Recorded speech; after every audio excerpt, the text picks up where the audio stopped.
Hi friends, log ಸ್ವಾಗತ. ನವದುರ್ಗಿಯರಲ್ಲಿ ಶೈಲಪುತ್ರಿಯ ಕಥೆ. ಶೈಲಪುತ್ರಿಯು ಮೊದಲ ಜನ್ಮದಲ್ಲಿ ಶಿವ ಮತ್ತು ಪಾರ್ವತಿಯರು ಮದುವೆ ಮಾಡಿಕೊಂಡಿದ್ದಾಗ ದಕ್ಷ ಪ್ರಜಾಪತಿಯು ಯಜ್ಞವನ್ನು ಮಾಡಿರ್ತಾನೆ.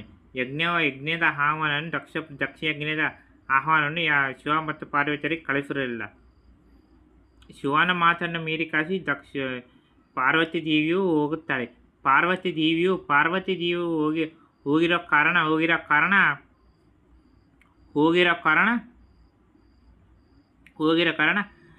ಹೋಗುತ್ತಾಳೆ. ಅಲ್ಲಿ ಶಿವನ ಬಗ್ಗೆ ಭಾರೀ ಅವಮಾನವನ್ನು ಮಾಡ್ತಾರೆ.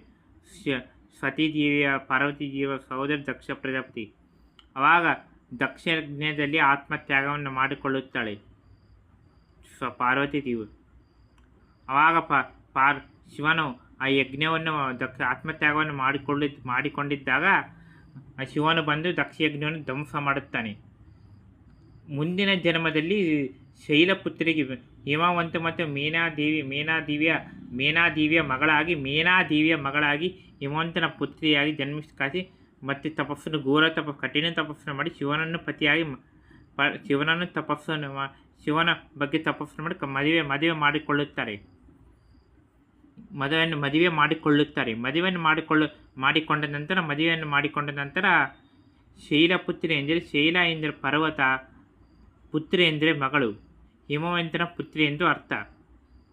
ಮೊದಲನೇ ದಿನ ನವರಾತ್ರಿ ಮೊದಲನೇ ದಿನ ಶೈಲಪುತ್ರಿಯನ್ನು ಯಾರು ಆರಾಧಿಸುತ್ತಾರೆ, ಮನಸ್ಸಿನ ಧೈರ್ಯ ಶಕ್ತಿ ತುಂಬಿಸುತ್ತದೆ. ಆ ತಾಯಿಯು ನಂದಿಯ ಮೇಲೆ ಇಡುತ್ತಾಳೆ. ಒಂದು ಕೈಯಲ್ಲಿ ತ್ರಿಶೂಲ, ಒಂದು ಕೈಯಲ್ಲಿ ಕಮಲವನ್ನು ಹಿಡಿದುಕೊಳ್ಳುತ್ತಾಳೆ. ನನ್ನ ಚಾನಲ್ ಯಾರು ಸಬ್ಸ್ಕ್ರೈಬ್ ಮಾಡಿರಿ, ಲೈಕ್ ಮಾಡಿರಿ, ಕಾಮೆಂಟ್ ಮಾಡಿ, ಮತ್ತು ಬಡವರನ್ನ ಬೆಳೆಸಿ. ಜೈ ಹಿಂದ್.